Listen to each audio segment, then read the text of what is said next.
문재인 민주당 후보가요 16일 서울 신용보증재단, 이것은 서울시 산하에서 서민 자영업자들을 위해서 이렇게 보증을 대신 서줘서 은행에 대출을 받을 수 있게 해주는 기관입니다. 각 광역자치단체마다 대충 있습니다. 다.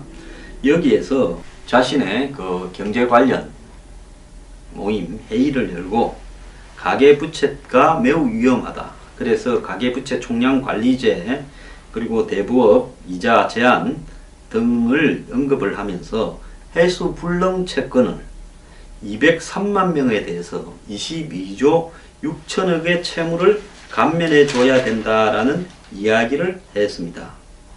자, 이 말은 뭔가 하면 실질적으로 해수 가능성이 없는 채무자들에 대해서 정상적인 경제 활동만 방해하고 있다는 겁니다.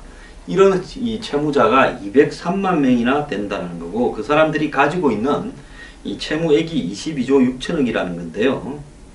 자, 이 문제가 무슨 도덕적 해이와 관련돼 있다 그러면 열심히 갚는 사람은 뭐냐, 이런 문제도 있었습니다만은 이렇게 그 면밀하게 조사해서 이미 금융기관에서 이렇게 가지고 있는 채무 중에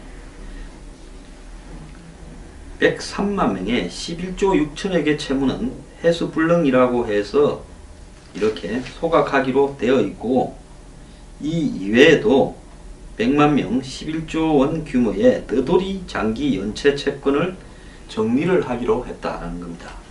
그러니까 금융기관이 이미 해수불능이라고 판단한 것 외에 대부 업체 등이 가지고 있는 100만 명 11조 원 규모의 떠돌이 장기 연체 채권을 역시 정리하기로 했다. 제가 이걸 2번 읽을 때는요, 이유가 있어서 그런 거니까 좀 이따가 제가 하는 말과 연관시켜서 유심히 이렇게 확인해 보길 바랍니다.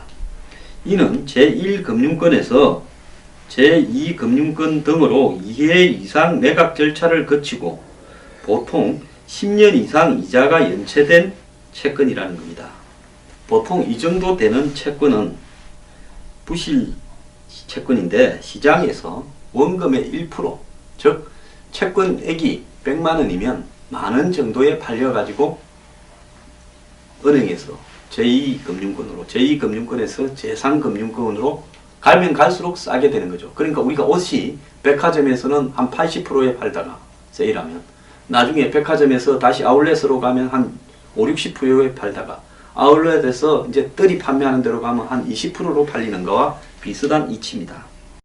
그래서 펀드를 조성해서 이런 11조 원의 1%면 1000억 정도인데 이 1000억 정도를 정부에 넣어주면 이 채권도 없앨 수 있지 않냐라는 겁니다. 제가 이 정치인은 앞뒤가 똑같고 이렇게 말하는 것이 항상 일치해야 된다라고 생각을 하는데요. 자, 이 부분과 관련해서 문재인 후보가 지금 대통령이 되려니까 이렇게 22조의 채무를 감면해 주겠다. 더 나아가서 11조나 되는, 한마디로 도저히 받을 수 없는 1금융에서 2금융으로 가서 떠돌고 있는 이런 채권들을 정리하겠다. 이렇게 말을 했습니다. 그런데 이런 것이 과연 옳은 것인가 하는 것을 우리가 생각해 볼 필요가 있다는 겁니다. 우리가 지난번에 저축은행 사태가 일어났을 때를 기억할 겁니다.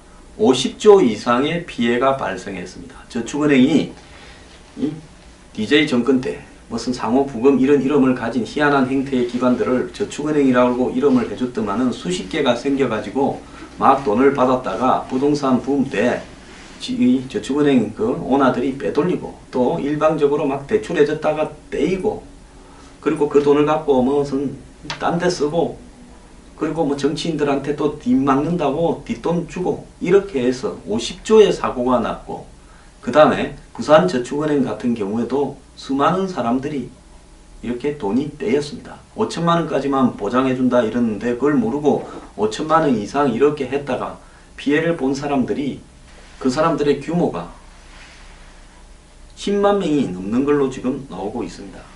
그런데 여기서 중요한 것은 이 문재인 후보가 당시 자기가 권력에 있을 때, 또 더 나아가서 오늘 결정적으로 이야기하자는 것은 권력에서 물러나서 또 자기가 권력에 있을 때 자기가 사실상 관장하던 로펌에 물론 지분을 자기가 이렇게 권력 핵심에 들어갈 때는 양도하고 나중에 물러나서는 다시 또 양수받았습니다마는 70억을 수임했다. 부산저축은행으로부터. 그런데 그 70억 수임이 무슨 내용이냐? 그게 지금 이런 겁니다.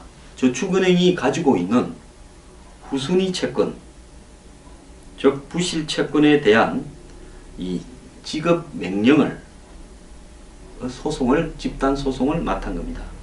즉 시효를 갖다가 연장하기 위한 소송이었다는 거죠. 즉 67,622명에 대해서 수임료를 69억 8,900만원, 약 70억을 받았던 겁니다. 자, 수임 건수가요, 이게 그냥 한 건에 이렇게 받은 게 아니라 거기에 있는 부실 채권이, 부산저축은행이 보유하던 부실 채권이 62,622명입니다. 그래서 평균 이 한 건당 11만 1,606원으로 총 6만 2천여 건을 해서 합쳐서 69억 8,900만원 이상의, 즉 70억에 가까운 이 수임을 맡았다는 겁니다. 그러면 문재인 후보는 어떻게 자기가 오나로 있던 로펌에 자기가 없을 때 60억, 자기가 청와대 일을 다 마치고 왔을 때 10억 해서 70억을 수임하게 되었을까요? 자, 금감원 국장한테 청와대에 있을 때 전화를 해서 부산저축은행에 대해서 솜방망이 징계를 하게 했다라는 의혹이 제기된 바 있습니다. 자, 금감원의 전화 문수석, 처음에 수석이었을 때죠. 문수석이 처음에는 전화를 안 했다라고 했다가 나중에는 사실 확인차 전화했다고 말을 바꾸고, 자기 회사는, 즉 법무법인 로펌 부산은 70억을 수임하는 것을 좋게 보는 사람이 있을까요? 이렇게 지금 신동아 인터뷰에서 부산저축은행 피해자들이 기자와 만나서 이야기를 했다고 합니다. 금감원이 부산저축은행이 금산법 위반을 알고도 영업 이렇게 정지 조치를 했으면 피해자들이 돈이 다 묶여있기 때문에 떼이지를 않았을 건데, 그러지 않고 영업을 하다가 어느 날 갑자기 파산하는 행태가 되면서 졸지에 5천만 원 이상의 예금을 했던 사람들은 그 돈을 다 떼어버렸다는 겁니다. 그래서 피해를 봤다고 해서 금감원장을 고소를 하기도 했는데요. 자, 피해자들은 영업 정지를 당했어야 될 은행이 정관계 로비로 연명을 했고, 서민들은 그걸 모르고 돈을 맡겼다가 피해를 봤다. 그래서 이 부산은행에 예금자 보호 한도 5천만 원을 초과 예금을 해서 피해를 본 사람이요, 얼마인가 하면 7만 651명이고 이 부산 시민만 해도 2만 2,933명이라고 합니다. 유독 부산에 저축은행이 활개를 쳤고 피해자들이 많았어요. 그래서 문수석은 당시 대통령 민정수석일 때 청와대 집무실에서 부산은행 대주주와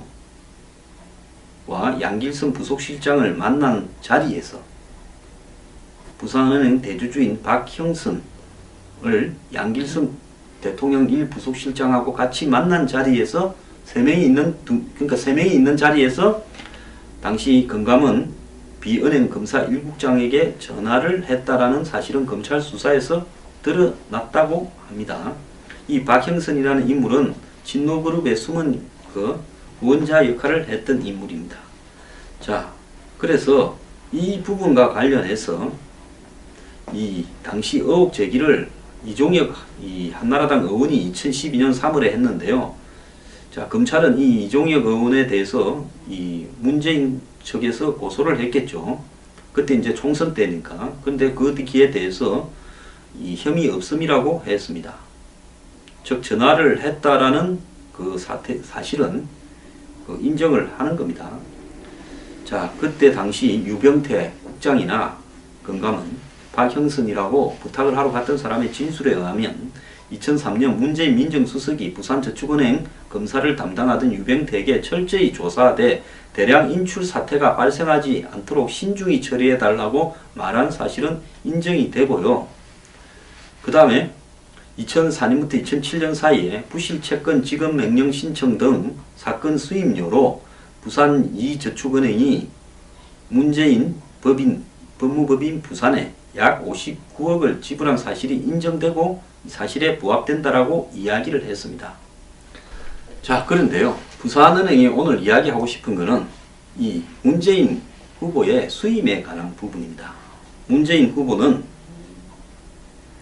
이 법무법인 부산이 노무현 정권인 2004년에서 2007년 사이에 부산저축은행으로부터 소송 대응 수임료로 59억을 받았고요. 또 부산저축은행으로부터 이 채권 독촉 업무, 지급 명령 신청과 관련해서 추가로 이렇게 2012년까지 소송 수임을 했는데 이걸 다 합치면 69억 8,900만 원을 이렇게 받았습니다. 이렇게 당신동아가 확인한 자료에 따르면 문재인 후보는 연간 매출액 13억 5천만 원이던 법무법인 부산의 지분 25%를 보유하고 있었고 2004년에 이 출자 지분의 25%를 양도했다고 신고했고 정확한 양도일은 안 나와 있습니다. 자, 연매출 13억 5천만 원에 불과하던 부산저축은 이 로펌 법무법인 부산이 부산저축은행에서만 70억을 수임을 받았는데요. 당시 이 부산 법무법인 부산의 정재성 대표 변호사, 이 사람은 아마 노무현 사이로 짐작이 됩니다. 이 사람은 이렇게 해명을 했답니다. 이 법무법인 국제가 53만 건을 처리하는 게 어려워서 나누어 맡은 사건이다. 자, 문재인 후보는 청와대 들어가면서 법무법인 탈퇴했고 변호사직을 휴업을 해서 보수나 배당을 지불한 게 없다 했는데, 그런데 변호사로 문재인 후보가 다시 복귀한 2008년 8월 이후 10억을 수임료로 받고 또 10여 건을 부산저축은행 소송 대리인으로 참여를 했습니다. 그리고 노무현 정부 당시 재산이 4배로 늘어났다고 합니다. 2억 1,473만 원에서 8억 7,341만 원으로 늘어났다는 거죠. 그리고 금감원이 이 부산저축은행에 대해서 검사한 결과가 나오기도 전에 저축은행 대주주가 있는 자리에서 금감원 간부에게 전화를 해서 이렇게 이 부분은 법적 책임은 없어도 논란은 될 수 있겠죠. 자, 그런데 오늘 말하고자 하는 핵심은요, 뭐냐 하면 문재인 후보가 뭐 전화했냐 안 했냐 오늘 핵심도 아닙니다. 그리고 그 사건 수임했냐 하는 것도 본질이기는 하지만은 정작 본질은 아닙니다. 오늘은요, 대선 후보가 되었을 때는 받을 수 없이 부실화된 채권은 털어주자. 또 심지어 1금융권에서 2금융권, 3금융권으로 가서 1% 가격으로 팔리고 있는 사실상 부실 채권을 받을 수도 없으면서 이 부실 채권을 이렇게 만드는 사람들이 지금 금융거래가 안 되고 있고 사회적으로 정상적 경제활동이 안 되고 있으니까 이렇게 이걸 털어주자라고 주장하는 사람이 자신이 변호사일 때는 자기가 지분을 가지고 있는 로펌에서, 물론 양도를 했다 하지만 다시 또 받아왔지 않습니까? 그 로펌에서 이 70억을 62,622건을 이렇게 받았는데 그 중에 또한 10억가량은 본인이 그만두고 청와대를 나와서 2008년 이후에 한 겁니다. 그 부실채권 지급 명령이라는 그 내용이 뭔가 하면 부실채권에 대한 시효 연장에 대한 부분이라고 하는 겁니다.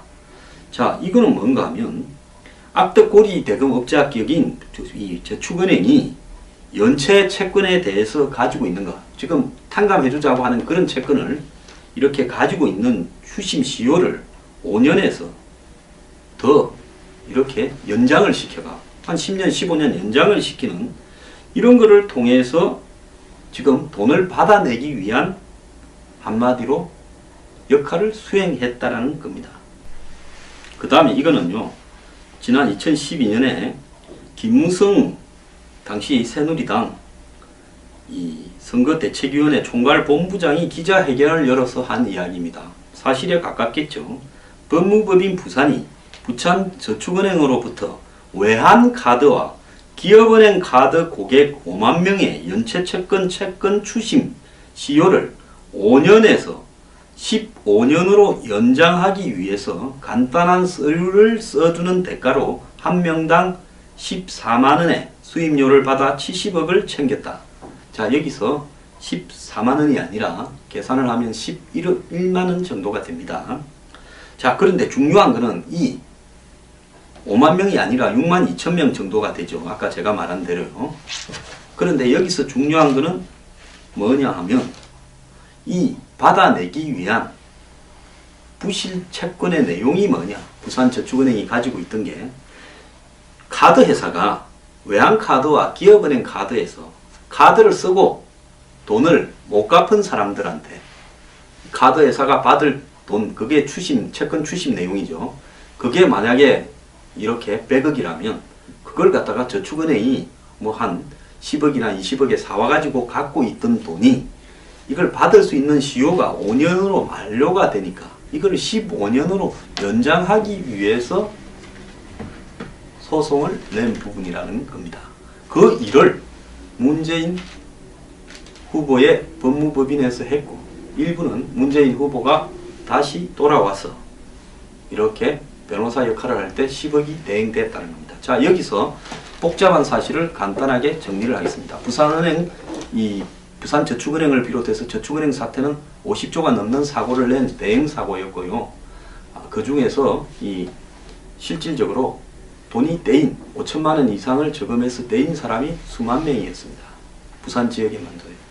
자, 그래서 그 사람들이 지금까지도 싸우고 있습니다. 저축은행의 문제에 대해서는 다시 한번 다음에 자세히 이야기하고요. 오늘 말씀드리고 싶은 것은 문재인 후보는 자신은 이런 걸 많이 달아봐서 잘 아는지 자기가 소송을 해봐서 자기가 변호사 할 때는 저축은행이 갖고 있는 왜 카드회사 채권을 저축은행이 갖고 있습니까? 그러니까 싸구려로 넘겨받은 거죠.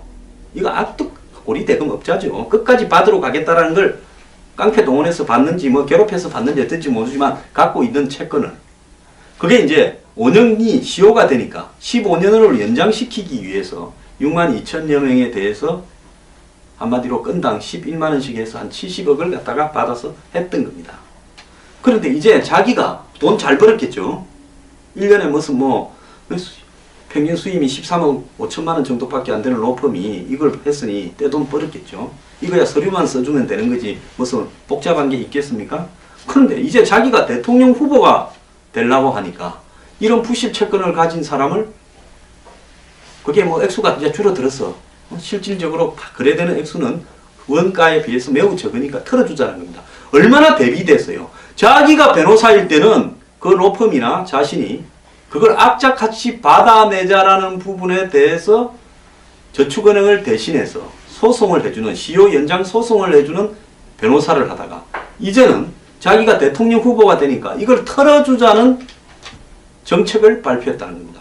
내가 옛날에 고리대금업자의 편에 서서 이거를 악착같이 받아내는 일을 해봤기 때문에 이제 대선 후보가 되니까 그거를 털어주고 싶은 마음이 생겼습니까? 그때는 맞고 지금은 틀린 겁니까? 그때는 틀렸고 지금은 맞는 겁니까? 변호사 때와 대통령 후보 때 이렇게 다른 입장을 이야기하는 문재인 후보 입장을 밝혀보기 바랍니다. 제가 틀렸는지요. 그리고 이재명 후보가 이 문제에 대해서 글을 올렸다가 삭제했는데 그걸 소개하겠습니다. 59억이 아니죠. 정확하게 말하면 70억에 가까운 돈입니다. 어쨌든 저는 20년 변호사할 동안 수임한 사건이 50억도 안 된다 했다가 삭제를 했는데요. 자, 이 59억이라는 걸 아까 말한 이 부실 채권에 대해서 그 이야기를 한 부분이죠. 이재명 시장의 트윗에 양식 서류에 빈칸 채우기 해서 서류 접수만 하면 되는 지급 명령 신청 한 건에 100만원 받은 게 노가다 59억이 적은 돈, 저는 20년 변호사 수임할 동안 다 합해도 50억 안 되는데 59억이 적은 수임하고 비판을 했습니다. 그러다가 삭제를 했어요. 문재인을 비판할 수 있는 사람은 없습니다. 문재인 후보 변호사일 때는 지옥 끝까지 가서라도 돈을 받아내려고 하는 악덕 채권 추심업자, 고리대금업자의 한마디로 앞잡이 변호사 역할을 수행을 했다가 이제는 그런 사람들은 다 털어주겠다고 하는 같은 사안을 바라보는 이런 이중적 입장을 밝히기 바랍니다.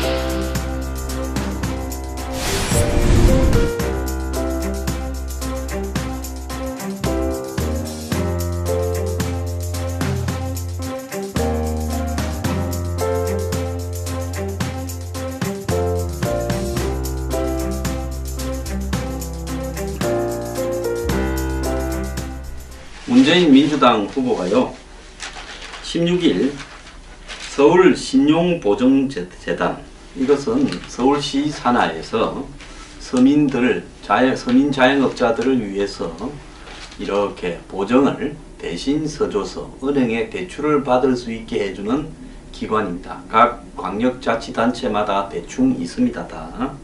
여기에서 자신의 그 경제 관련 모임 회의를 열고 가계부채가 매우 위험하다. 그래서 가계부채 총량 관리제 그리고 대부업 이자 제한 등을 언급을 하면서 해수 불능 채권을 203만 명에 대해서 22조 6천억의 채무를 감면해 줘야 된다라는 이야기를 했습니다. 자, 이 말은 뭔가 하면 실질적으로 해금융에서 이금융으로 가서 떠돌고 있는 이런 채권들을 정리하겠다, 이렇게 말을 했습니다. 그런데 이런 것이 과연 옳은 것인가 하는 것을 우리가 생각해 볼 필요가 있다는 겁니다. 우리가 지난번에 저축은행 사태가 일어났을 때를 기억할 겁니다. 50조 이상의 피해가 발생했습니다. 저축은행이 DJ 정권 때 무슨 상호부금 이런 이름을 가진 희한한 형태의 기관들을 저축은행이라고 이름을 해줬더만은 수십 개가 생겨가지고 막 돈을 받았다가 부동산 붐 때 저축은행 그 오너들이 빼돌리고 또 일방적으로 막 대출해줬다가 떼이고, 그리고 그 돈을 갖고 무슨 딴 데 쓰고, 그리고 뭐 정치인들한테 또 뒷막는다고 뒷돈 주고, 이렇게 해서 50조의 사고가 났고, 그 다음에 부산저축은행 같은 경우에도 수많은 사람들이 이렇게 돈이 떼였습니다. 5천만 원까지만 보장해준다 이러는데 그걸 모르고 5천만 원 이상 이렇게 했다가 피해를 본 사람들이, 그 사람들의 규모가 10만 명이 넘는 걸로 지금 나오고 있습니다. 그런데 여기서 중요한 것은 이 문재인 후보가 당시 자기가 권력에 있을 때, 또 더 나아가서 오늘 결정적으로 이야기하자는 것은 권력에서 물러나서 또 자기가 권력에 있을 때 자기가 사실상 관장하던 로펌에, 물론 지분을 자기가 이렇게 권력 핵심에 들어갈 때는 양도하고 나중에 물러나서는 다시 또 양수 받았습니다마는 70억을 수임했다. 부산저축은행으로부터. 그런데 그 70억 수임이 무슨 내용이냐? 그게 지금 이런 겁니다. 저축은행이 가지고 있는 후순위 채권, 즉 부실 채권에 대한 이 지급 명령을, 소송을, 집단 소송을 맡은 겁니다. 즉 시효를 갖다가 연장하기 위한 소송이었다는 거죠. 즉 67,622명에 대해서 수임료를 69억 8,900만 원, 약 70억을 받았던 겁니다. 자, 수임 건수가요, 이게 그냥 한 건에 이렇게 받은 게 아니라 거기에 있는 부실 채권이, 부산저축은행이 보유하던 부실 채권이 62,622명입니다. 그래서 평균 이 한 건당 11만 1,606원으로 총 회수 가능성이 없는 채무자들에 대해서 정상적인 경제 활동만 방해하고 있다는 겁니다. 이런 이 채무자가 203만 명이나 된다는 거고, 그 사람들이 가지고 있는 이 채무액이 22조 6천억이라는 건데요. 자, 이 문제가 무슨 뭐 도덕적 해이와 관련돼 있다 그러면 열심히 갖는 사람은 뭐냐, 이런 문제도 있었습니다만은, 이렇게 그 면밀하게 조사해서 이미 금융기관에서 이렇게 가지고 있는 채무 중에 103만 명의 11조 6천억의 채무는 해수불능이라고 해서 이렇게 소각하기로 되어 있고, 이 이외에도 100만 명 11조 원 규모의 떠돌이 장기 연체 채권을 정리를 하기로 했다라는 겁니다.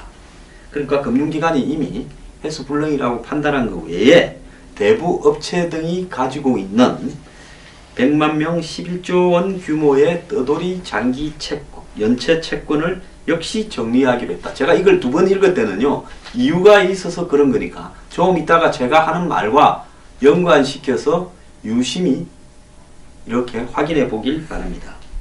이는 제1금융권에서 제2금융권 등으로 2회 이상 매각 절차를 거치고 보통 10년 이상 이자가 연체된 채권이라는 겁니다. 보통 이 정도 되는 채권은 부실 채권인데 시장에서 원금의 1%, 즉 채권액이 100만 원이면 만원 정도에 팔려가지고 은행에서 제2금융권으로, 제2금융권에서 제3금융권으로 가면 갈수록 싸게 되는 거죠. 그러니까 우리가 옷이 백화점에서는 한 80%에 팔다가 세일하면 나중에 백화점에서 다시 아울렛으로 가면 한 5, 60%에 팔다가 아울렛에서 이제 뜰이 판매하는 데로 가면 한 20%로 팔리는 거와 비슷한 이치입니다. 그래서 펀드를 조성해서 이런 11조 원의 1%면 1000억 정도인데 이 1000억 정도를 정부에 넣어주면 이 채권도 없앨 수 있지 않냐라는 겁니다. 제가 이 정치인은 앞뒤가 똑같고 이렇게 말하는 것이 항상 일치해야 된다라고 생각을 하는데요. 자, 이 부분과 관련해서 문재인 후보가 지금 대통령이 되려니까 이렇게 22조의 채무를 감면해 주겠다. 더 나아가서 11조나 되는, 한마디로 도저히 받을 수 없는